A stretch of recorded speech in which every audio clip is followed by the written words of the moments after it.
दूर दराज इलाकों में सेवा और रचनात्मक कार्य करते हुए पुनः आपको जन्मभूमि याद आई और आपने ये संकल्प किया कि ऐसे संकट के समय में जो कुछ अपनी योग्यता और रचनात्मकता का प्रदर्शन करना है तो अपने घर जाकर ही करना चाहिए, अपने लोगों की मदद करना चाहिए। मैं इस आपके भाव का निश्चित रूप से बहुत ही प्रशंसा करता हूँ। वैसे भी पूरी मिला के एक लंबे कालखंड से मैं आपको देख रहा हूँ, गरीब क्षेत्रों में, आदिवासी क्षेत्रों में वर्षों से आप काम कर रहे हैं, मुझे संपर्क में भी रहते हैं। अभी तो साल 2 साल से मुलाकात नहीं हो पाई, लेकिन कोविड ने मुलाकात तुमसे करा दी, ये मेरे लिए प्रसन्नता का विषय है। नहीं, अभाग्य वैसा आपका आशीर्वाद मिला है, बस समर्पण की भावना से काम कर। मुझे जब ये मालूम पड़ा कि आप करना चाहते हैं तो मुझे लगा कि मुझे समय निकालकर जुड़ना ही चाहिए। वैसे तो सामान्य तौर पर मैं ग्वालियर में प्रशासन, जनप्रतिनिधि, जनता पार्टी के कार्यकर्ता उनके टच में रहता ही हूँ और सभी लोग अपने अपने प्रयास कर रहे हैं जी और उसका प्रतिफल भी परिलक्षित होता है। लेकिन सामान्य तौर पर हेमंत, कुल मिला के जी सर, सरकार की और प्रशासन की जी भाई अपनी सीमाएं हैं और मैं समझता हूँ सरकार और प्रशासन दोनों अपनी सीमाओं से आगे बढ़कर काम कर रहा है। चाहे अधोसंरचना विकसित का मामला हो, चाहे दवाइयों की उपलब्धता का मामला हो, चाहे ऑक्सीजन की आपूर्ति का मामला हो, चाहे समाज सेवी संस्थाओं से जनप्रतिनिधियों से समन्वय बनाने का मामला हो, तो उनकी कोशिश है कि वो इस समय अपनी सार्थक भूमिका का निर्वाह करें। कोविड ये ऐसा संकट है, इसका सामान्य तौर पर किसी को दोष नहीं दिया जा सकता। एकाएक ये महामारी हमारे सामने भी है और दुनिया के सामने भी, और जब संकट का समय हो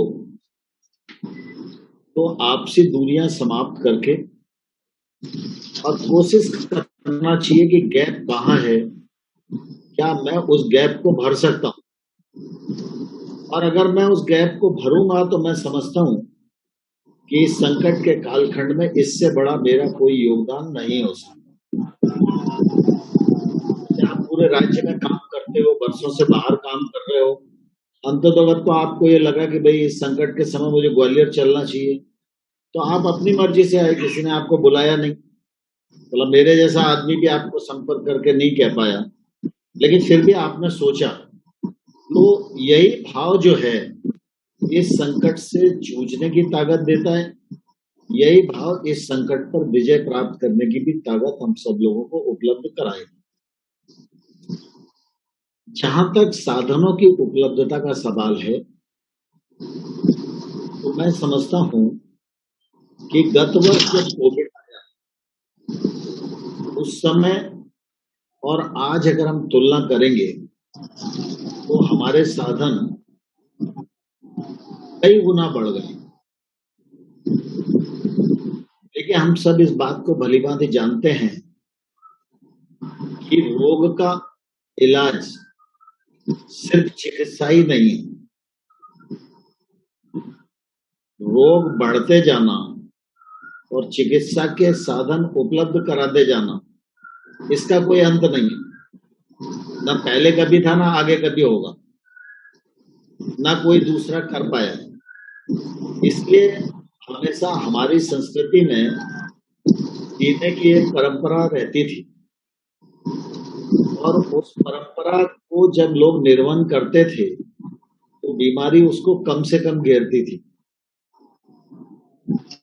फिर वो चाहे मैदान में काम करने का मामला हो, चाहे आहार विहार का मामला हो, चाहे वो योगा का मामला हो, चाहे छोटी बड़ी सारी चीजों की शरीर में आपूर्ति का मामला हो, चाहे व्यायाम का मामला हो, चाहे फिर वो सब वनस्पतियां और वो सब अनाज जो मनुष्य के भीतर इम्यूनिटी को बढ़ाते हैं, ये स्वाभाविक रूप से हम लोग परंपरागत तरीके से करते रहते थे।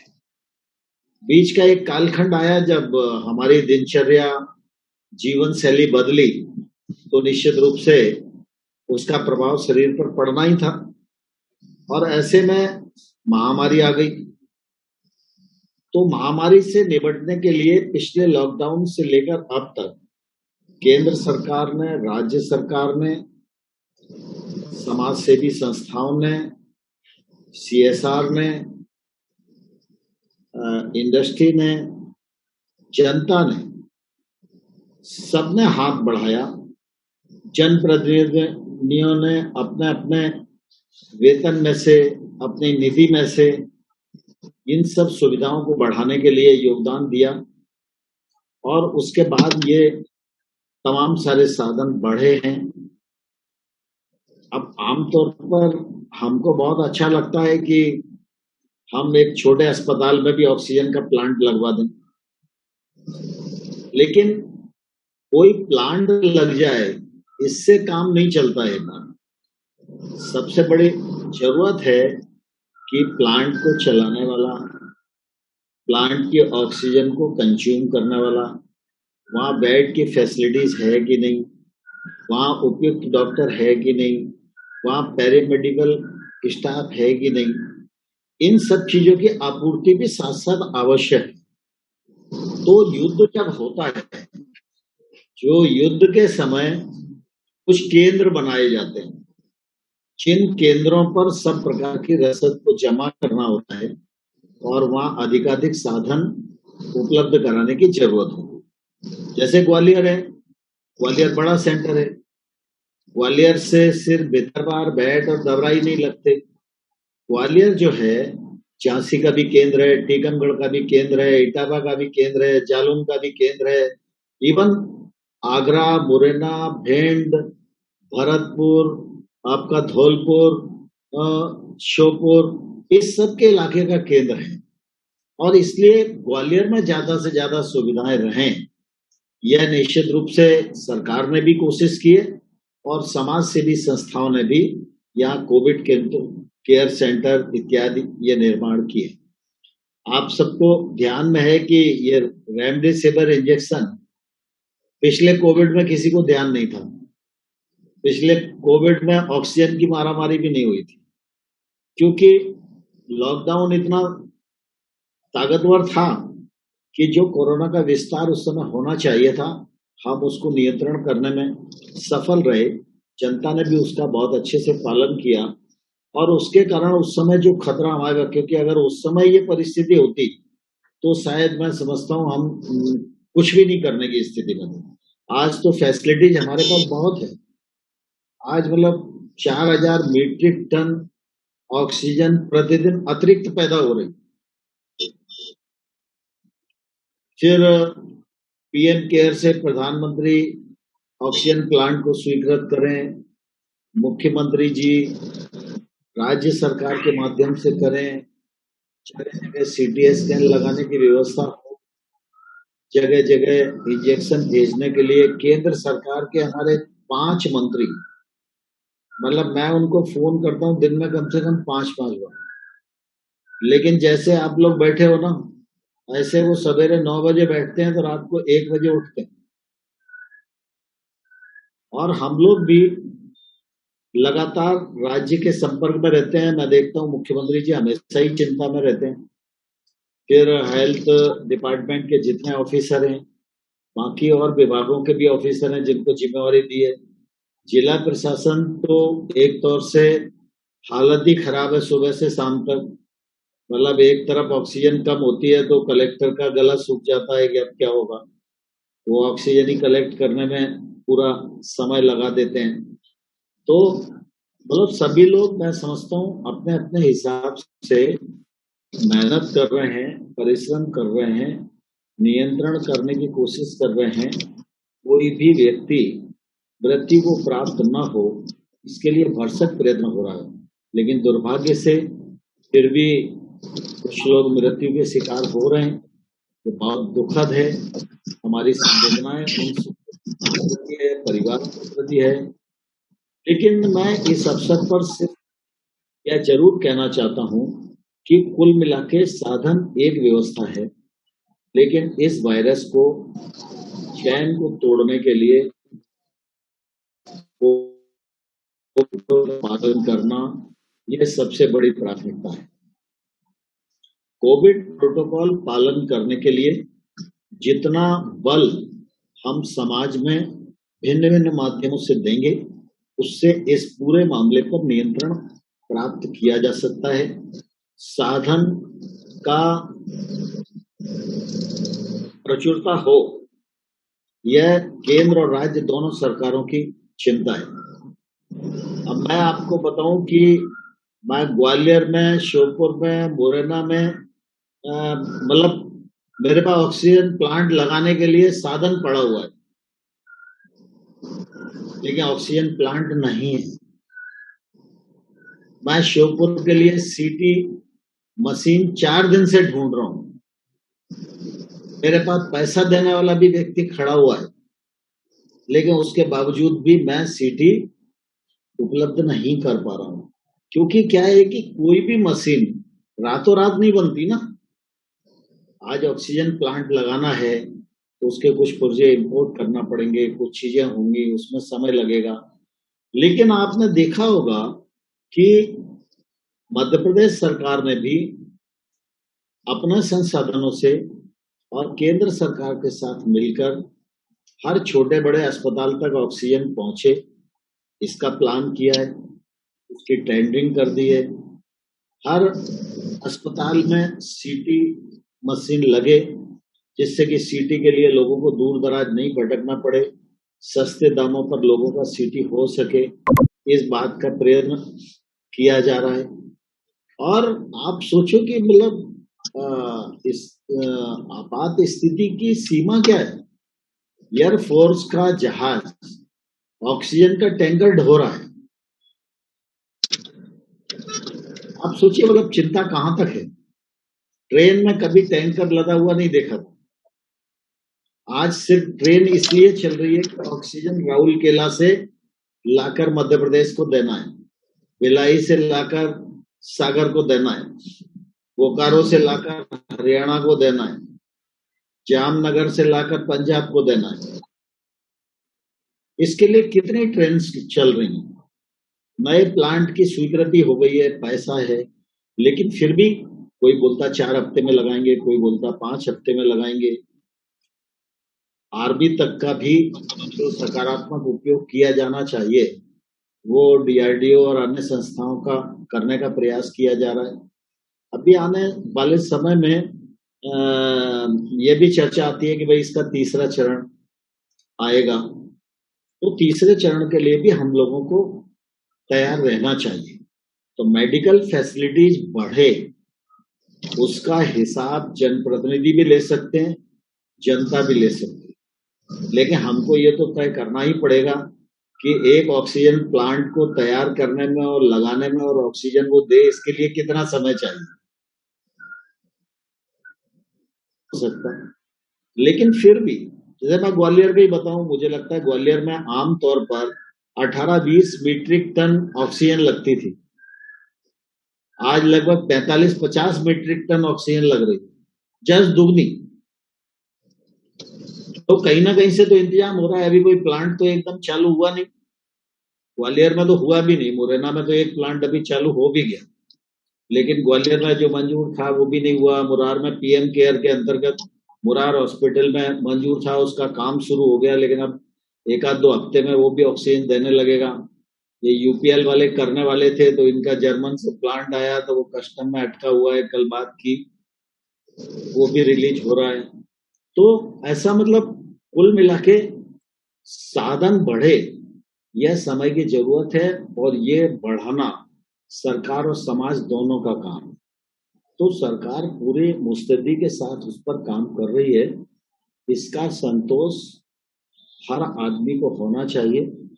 सोशल ऑर्गेनाइजेशन, एनजीओ, पॉलिटिकल लोग, समाज सेवी संस्थाएं, प्रशासन, सबको परिस्थिति की व्यापकता और परिस्थिति की भयावहता दोनों का भान होना चाहिए। कारण क्या है, जब हम एकांगी होकर विचार करते हैं, जैसे मैं अगर ग्वालियर के बारे में विचार करूंगा तो मुझे लगेगा कि ऑक्सीजन मुझे चाहिए ही, कहीं से भी लाके दो। लेकिन आज मैं दिल्ली में हूं और मैं देश भर की आवश्यकता को देख रहा हूं। ग्वालियर में अपने यहाँ बिरला हॉस्पिटल है, बिरला को पानीपत से ऑक्सीजन मिलती और एकाएक ऑक्सीजन का अभाव हुआ और उसके कारण आवंटन की प्रक्रिया बनी। तो हरियाणा के जो प्लांट है उनकी ऑक्सीजन दूसरे राज्यों को देने के लिए विवश होना पड़ा। हरियाणा को जामनगर और राउरकेला से आवंटन मिला। तो कल बड़ी मुश्किल में बिरला को एक टैंकर मिला, लेकिन उन्होंने कह दिया कि भैया हम ऑक्सीजन नहीं दे पाएंगे। मैंने भी मुख्यमंत्री जी को बात करी। मुख्यमंत्री जी ये बोले कि नरेंद्र सिंह जी, कुल मिला के मेरे यहाँ झज्जर में ऑक्सीजन खत्म हो रही है, वहां खत्म हो रही है, अब कुल मिला के राउरकेला या कहीं से भी मुझे ऑक्सीजन मंगाना है तो 48 घंटा तो लगेगा ही। तो 48 घंटे के बाद मैं थोड़ा बहुत सोच सकता हूँ कि मैं आपकी बात मान लूं। अब उनकी जेन्युइन समस्या है। कोई भी राज्य अपने जाके पेशेंट को तो मरने नहीं देगा। मैं कहूँ कि अरे हरियाणा ने बड़ा गड़बड़ कर दिया और मनोहर जी ने मेरी बात नहीं मानी। उनकी पेशेंट है, वो भी हमारे लिए उतना ही महत्वपूर्ण है जितना ग्वालियर का पेशेंट है। लेकिन फिर कलेक्टर ने, बाकी सब लोगों ने मिलके ये कोशिश की कि भाई अब आगे जरूरत पड़ेगी तो फिर हम क्या वैकल्पिक व्यवस्था करें। तो सोचकर फिर छतरपुर से और बाकी सब जगह से व्यवस्था करके कि बिरला में पेशेंट को कोई तकलीफ ना आए, इसके लिए मध्य प्रदेश सरकार के लोगों ने, अधिकारियों ने मिलकर इस व्यवस्था को बनाया। तो इन सब चीजों को हम लोगों को समझना पड़ेगा। और क्या होता है कि कुल मिला के जैसे जब वार होता है तो वार के समय में रात में ब्लैकआउट होता है, सारी लाइटें बंद कर दी जाती हैं। अब लाइटें बंद करने का मतलब ये नहीं है कि पूरे हिंदुस्तान में ही खतरा है। वार के समय पे भी निश्चित एरिया होते हैं जहां तक खतरा हो सकता है। लेकिन लॉकडाउन हम इसलिए करते हैं या ब्लैकआउट हम इसलिए करते हैं कि पूरा देश उससे जुड़ जाए, पूरा देश उस जवाबदारी, उस गंभीरता को समझने लगे। तो आज ये जो महामारी है, इसकी व्यापकता और इसकी भयावहता को समझना चाहिए। व्यापकता को समझें, अपने बारे में, अपने जिले के बारे में विचार करें। जो मैंने पहले कहा कि जहां गैप दिख रहा है उस गैप को भरने के लिए मैं क्या कर सकता हूं। उपदेश देना तो हर एक व्यक्ति के स्वभाव का मामला है, लेकिन मैं क्या कर सकता हूं, ये भाव लोगों के मन में आना चाहिए और यह विश्वास रखना चाहिए कि कोई भी सरकार, कोई भी जनप्रतिनिधि, कोई भी प्रशासन का व्यक्ति अपने नागरिक को गंभीर रूप से बीमार होते नहीं देखना चाहता है। लेकिन जो चीज उसके बस में वही कर सकता है। अब आज मेडिकल स्टाफ के बारे में आप सोचिए, कोविड-19 में आया था, मेडिकल स्टाफ किन परिस्थितियों में काम कर रहा है। जो डॉक्टर्स उम्र दराज हो गए वो कोविड में काम करने की स्थिति में नहीं है। पिछले बार तो बहुत काम नहीं किया था, लेकिन इस बार निश्चित रूप से संतोष की बात है कि सारे हॉस्पिटल चालू हैं, सारे हॉस्पिटल्स अपनी क्षमता पर काम कर रहे हैं, कोविड पेशेंट को भी भर्ती कर रहे हैं, उनका इलाज भी कर रहे हैं। अब हम तो अपने जान पहचान के व्यक्ति को छूना नहीं चाह रहे, मिलना नहीं चाह रहे, और मेडिकल स्टाफ से अगर हम अपेक्षा करें कि वो अपने को पूरा खतरे में डाल के और हमारी सेवा करे, ये अपेक्षा नहीं करना चाहिए। लेकिन मेडिकल स्टाफ के लोगों का आभार इसलिए मानना चाहिए, सफाई कर्मचारी का आभार इसलिए मानना चाहिए कि ऐसी विकट परिस्थिति में, वायरस की इतनी तीव्रता में अपनी जान जोखिम में डालकर वो रात और दिन काम कर रहा है। और मैं कई बार डॉक्टर तेरान, डॉक्टर गुलेरिया, इन लोगों से दिन में एक आध बार किसी पेशेंट के लिए बात करना ही पड़ती है। वो बराबर मतलब अपनी बात सुनने के बाद एक बात जरूर बोलते हैं कि साहब लॉकडाउन करा दीजिए कैसे भी, नहीं तो मेडिकल स्टाफ इतना थक चुका है सर कि कुछ मत पूछ। डॉक्टर तिरान मुझे कह रहे थे अब मैं तो इतनी उम्र का हो गया हूँ, कुछ कर नहीं पा रहा हूँ, लेकिन फिर भी मैं सुबह से शाम तक आप देखते हैं हॉस्पिटल में बैठा रहता हूँ अपने चेम्बर में, और फोन पर वीडियो कॉन्फ्रेंसिंग पर सारी चीज मैनेज करता रहता हूँ। लेकिन आप सोचो जो रूम में पेशेंट को साल 1.5 साल से डील कर रहे हैं, उनकी क्या हालत हो। तो ये जो परिस्थिति है, इस परिस्थिति का गांभीर्य समझकर हम सब अपनी अपनी जिम्मेवारियों का निर्वहन करें। आरोप प्रत्यारोप टिप्पणियों का समय नहीं है, प्रचार और लोकप्रियता का भी समय नहीं है। इस समय हमारी कोशिश होनी चाहिए कि हम सब मिलकर अपने दायित्व का निर्वहन करें। और आप सोशल ऑर्गेनाइजेशन में काफी लंबे समय से हेमंत काम कर रहे हो, तो इस समय बाकी जो हेल्प हो सकती है वो टेक्निकल हेल्प जरूर दीजिए, पेशेंट को हेल्प जरूर दीजिए। लेकिन कुल मिला के अगर हम और मेन पावर को इंगेज कर सकते हैं, और ग्वालियर में भी कुछ लोगों को जो तुम्हारे पुराने स्कूल वाले मित्र हैं उन सबको इकट्ठा करके भी जागृत कर सकते हैं, तो जागरूकता अभियान और चेन को तोड़ने में जो कोविड प्रोटोकॉल है उसका 100% पालन करते हुए इस समय प्रशासन को और सरकार को आम जन के सहयोग की आवश्यकता है। उसमें हमारी क्या भूमिका हो सकती है, इस दृष्टि से मुझे लगता है सामाजिक संस्थाओं ने सोचना चाहिए। मैं बहुत आभारी हूं कि तुमने चिंता की ग्वालियर की और इस विमर्श को ऑर्गेनाइज किया और मुझे भी अपनी बात रखने का अवसर दिया। मैं हृदय से आपका धन्यवाद करता हूं और मेरी बहुत शुभकामनाएं हैं जिस मनोयोग और जिस साफ नियत के साथ, सेवा भाव के साथ ग्वालियर में ये काम आपने हाथ में लिया है। सब लोग आपका सहयोग करेंगे। प्रद्युमन सिंह जी यहाँ बैठे हुए हैं, ग्वालियर कलेक्टर के प्रतिनिधि हमारे सीओ जिला पंचायत बैठे हुए हैं, विवेक सेजवलकर जी नहीं होंगे लेकिन तुम जानते हो उनको अच्छे से। तो सभी लोग, और मैं भी हूँ, ज्योतिरादित्य जी भी हैं, जिसको भी तुम चाहोगे वो सब लोग इस ऐसे मामले में आपके साथ खड़े हैं। आप पूरे मनोयोग के साथ काम करिए और पूरे उत्साह के साथ काम करिए। और मुझे तो पूरा विश्वास है कि ये संकट पहले नहीं था, आज है, लेकिन ये संकट कल रहेगा और इसको नहीं रखने में हमारी जो भूमिका हो सकती है उसको ताकत से हमें निभाना चाहिए। यही हमारी जिम्मेवारी है। बहुत बहुत धन्यवाद भाई साहब, धन्यवाद, सबका धन्यवाद, बहुत बहुत धन्यवाद।